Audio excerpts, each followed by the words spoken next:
L'homme armé means the armed man, and it's a French folk song from the 15th century.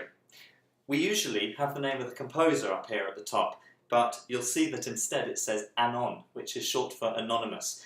That's because we don't actually know who the composer of this piece was. The metronome mark that's suggested at the top of the music is 126 quarter note beats, or crotchet beats, per minute. That's going to make it sound a little bit like this.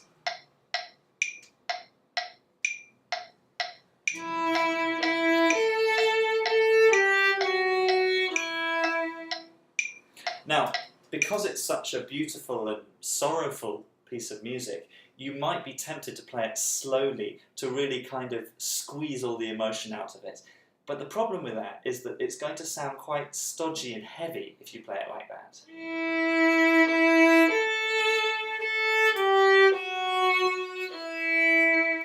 If you look on the music, it actually says with movement at the beginning, and I'd really encourage you to follow that instruction. That will just give the piece a much better flow and a really good feel to it when you perform.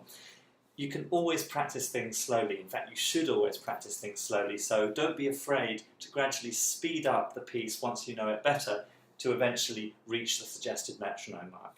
At the beginning of the piece, you've got 4 whole bars of rest before you start to play the music.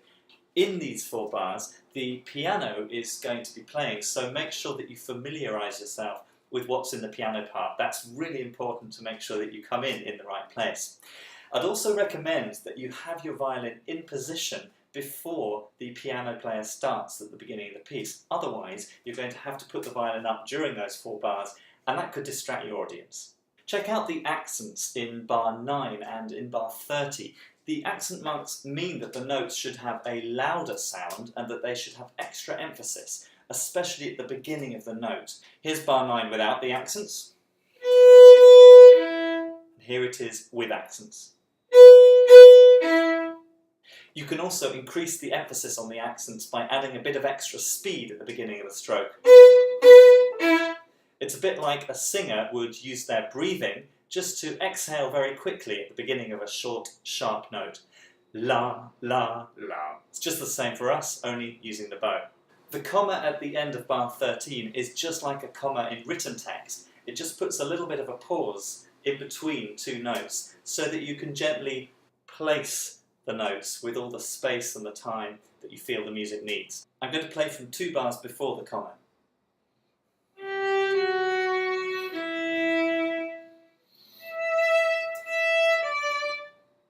The comma gives you just that little tiny fraction of extra time so that you can put the beginning of bar 14 just where you want it. An important feature of the piece is the rhythm that we hear at the beginning. We've got 2 beats long, followed by 1 beat short.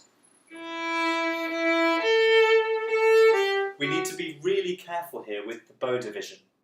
If we use too much bow on the short 1 beat note, it's going to sound ugly. To avoid that, we also need to make sure that we're saving bow and not using too much on the 2 beat note as well.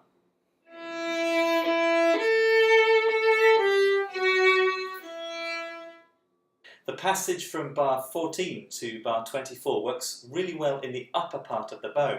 Because the dynamics are quiet, it's good to play here where the bow is lighter.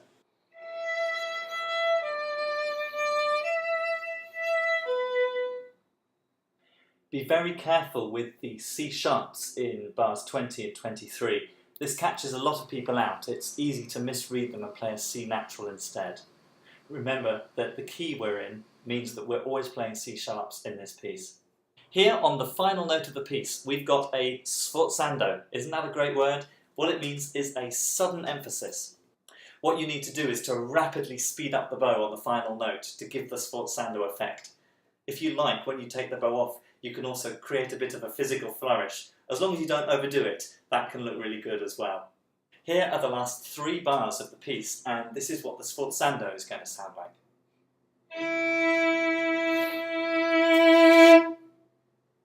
It's really important that you take the bow off as you finish the final note, because that will allow the string to keep ringing.